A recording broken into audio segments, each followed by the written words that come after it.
What is up, guys? Sean's here after day 1 of my unnatural transformation.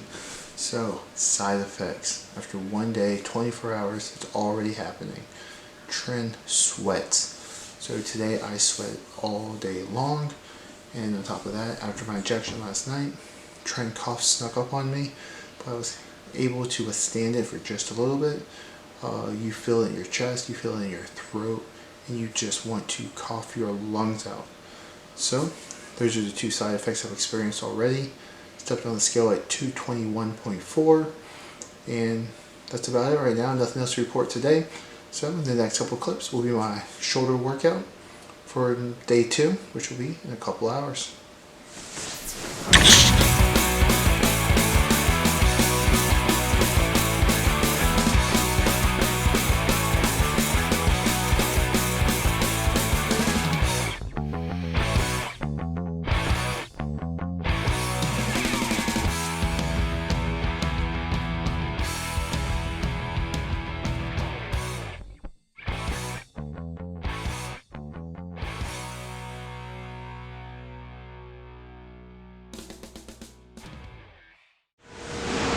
Alright guys, so that was 185 for 4 reps.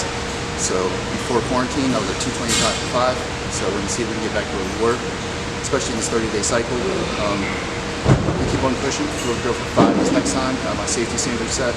So we're going to see if we can hit 185 for 5. And then by the end of the month, 225 for 5.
Alright guys, so there you have my physique update for day 2.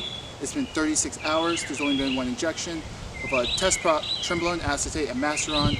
I am not a doctor. This is strictly for educational and informational purposes, so don't try this at home.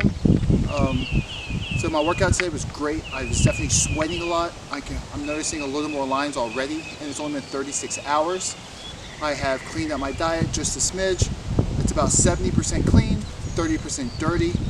So my side effects: TREN sweats. I've been sweating profusely, as well as TREN cough almost snuck up on me. So that's a very harsh one, because you feel it in your chest, you can feel it in your throat.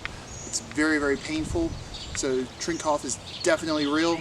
And like I said, that was only 1 injection.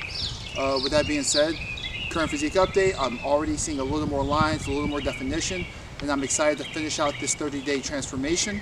So like, comment, and subscribe down below, so that way you can stay up to date on my transformation. Here guys, so I just want to touch on the Cavaliere of Athlean-X fake weight debacle. First of all, I don't understand why these guys that have millions of subscribers, millions of followers, think they need to use fake weights to get their message across. Just because you make it look like you can bench 315 doesn't make it that impressive. Bench 225 for 10 or 15 or whatever. And plus, you guys are always using different size plates, and then you're calling it a single weight. It's stupid. When I was watching the videos, you can see he had 3 different types of 45-pound plates, with the fake weight clearly being sandwiched in between the 2 real weights, which just makes it look stupid. So I don't understand why you guys have to go to this extreme measure, but stop. It's stupid. Brad Cavaliere with his obnoxious like 800-pound bench presses for doubles, like we all know you can't bench press that. Julius Maddox can't bench press that. And the dude's a freaking tank that bench presses for a living. So stop. Gracie and Barbosa squatting 495 ass to grass for like 1,000 reps. We know you can't do that. Let's be real. Half the pro bodybuilders don't do that. So fake weight with Jeff Cavaliere, it's just dumb. You already have the following, you have the money. Live what you can, keep doing your informational videos because that is what made you who you are. The fake weights did not. So stay true to yourself, stop using fake weights because it's fucking stupid.